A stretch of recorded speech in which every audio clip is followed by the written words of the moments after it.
50 years after the United States imposed a trade embargo on Cuba, this island nation still feels the effects. Automobiles are considered a luxury, and the newest American car in Havana showed up in 1962. The average Cuban lives on just $15 a month, with many depending on relatives outside the country to get by. But it wasn't always this way. In the 1950s, Cuba drew many well-to-do Americans to its white sand beaches, only 90 miles south of Key West. After Fidel Castro took power, the tourists stopped coming, and Cubans went back to living as they had for generations.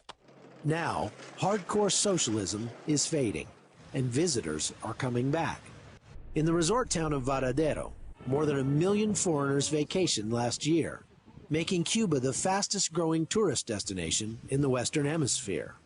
Tom and Peggy came from Ottawa. It seems to be a beautiful place to come this year. Everybody from work's coming here. Lots of people coming here. Seems to be the big hot spot this year, so that's why we're here.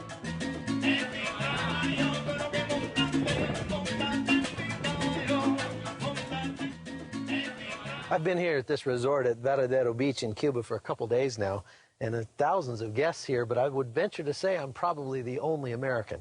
But that might be about to change. If the embargo ends, this place could become a hotspot for American tourism like it hasn't been in more than 50 years. Right now, it's still technically illegal for Americans to come visit here on a tourist visa. During the Pope's recent visit, he called for the embargo to be lifted, and the Obama administration has indicated it would be willing to consider such a move. The Cuban people seem excited about the possibilities. The tourism here is very good. Cuba is a very safe country. Things that your children couldn't even do at home, they can do here. We don't care about politics. This is the time to be making investments.